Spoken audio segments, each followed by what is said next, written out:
بعد فاعوذ باللہ من الشیطان الرجیم بسم اللہ الرحمن الرحیم الصلاۃ والسلام علیک یا سیدی یا رسول اللہ وعلی آلک وصحابک یا حبیب اللہ الصلاۃ والسلام علیک یا سیدی یا رسول اللہ وعلی آلک وصحابک یا حبیب اللہ۔ سب سے بڑی بات اور سعادت کی بات یہ ہے کہ ہمیں رمضان مبارک ملا اور ہمیں اس کے اندر دل لگا کے عبادت کرنے کی توفیق عطا فرمائے۔ اللہ پاک ہمیں رات کو قیام اور صبح روزہ رکھنے کی توفیق اور جمیل عطا فرمائے۔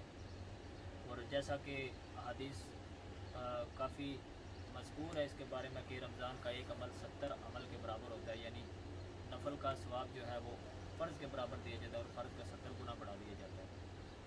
تو رمضان تو ماشاءاللہ ویسے مدینہ اور اس کے اندر جمعہ مبارک تو اس کی تو کیا ہی بات ہے ماشاءاللہ۔ تراویح کے حوالے سے جو ہے نا، کچھ لوگ کچھ تو پڑھتے ہی نہیں تو کچھ کہتے ہیں صرف 8 ہی ہیں۔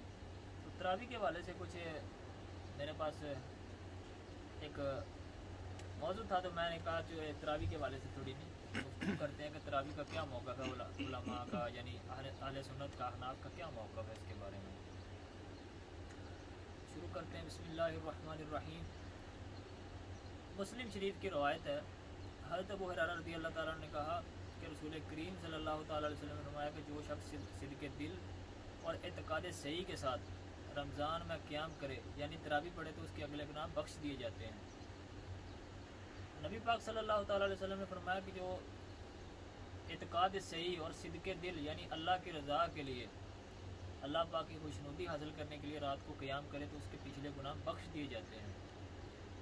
تو دوسری روایت ہے امام بہقی کی،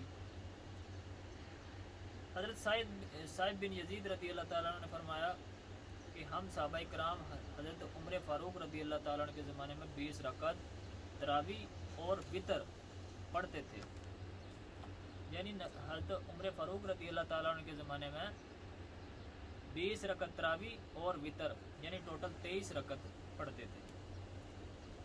تو اسی احادیث کی بارے میں مرکات شرح مشکات شریف میں فرماتے ہیں کہ حضرت یزید بن رومان رضی اللہ تعالیٰ نے فرمایا کہ حضرت عمر رضی اللہ تعالیٰ کے زمانے میں لوگ 23 رکعت نماز پڑھتے تھے، یعنی 20 رکعت تراویح اور 3 رکعت وتر۔ موطا امام مالک۔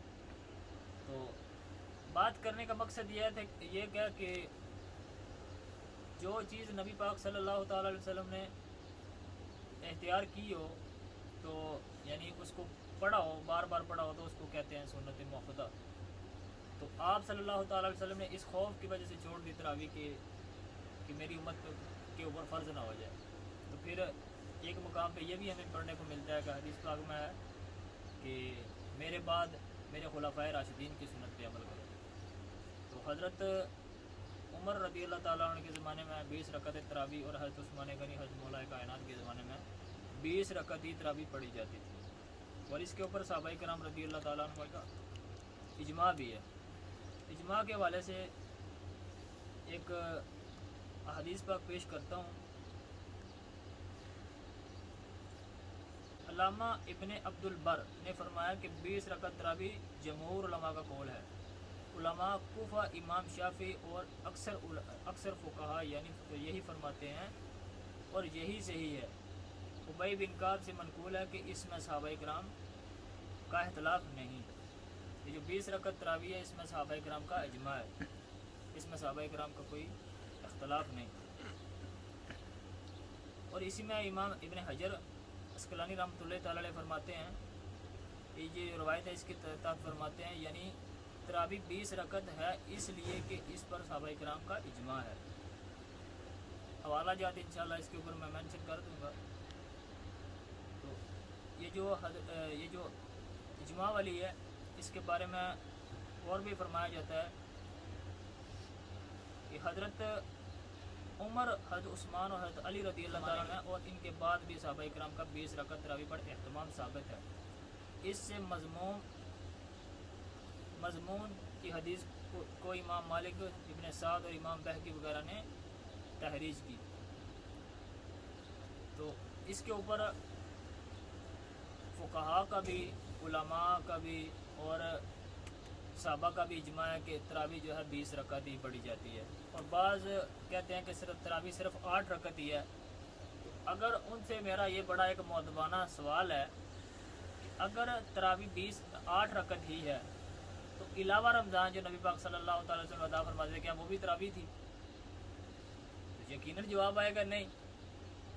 تراویح جو تھی وہ نبی پاک صلی اللہ تعالی علیہ وسلم، حضرت عمر رضی اللہ تعالیٰ عنہ سے لے کے صحابہ کرام کا اور اس کے بعد فقہاء کا اور کثیر علماء کا بلکہ اہل سنت کا اجماع ہے، یعنی پوری صحابہ کرام نے بھی اس سے اختلاف نہیں کیا، یعنی 20 رکعت سے۔ تو آج کے لوگ جو کہتے ہیں کہ 11 رکعت تراویح پڑھنی چاہیے، 3 وتر اور 8 تراویح کے ساتھ جناب کام ختم کر دینا چاہیے، ویسے آپ کو اور مجھے عمل کرنے کی توفیق اور جمیل عطا فرمائے۔ وآخر الدعوانا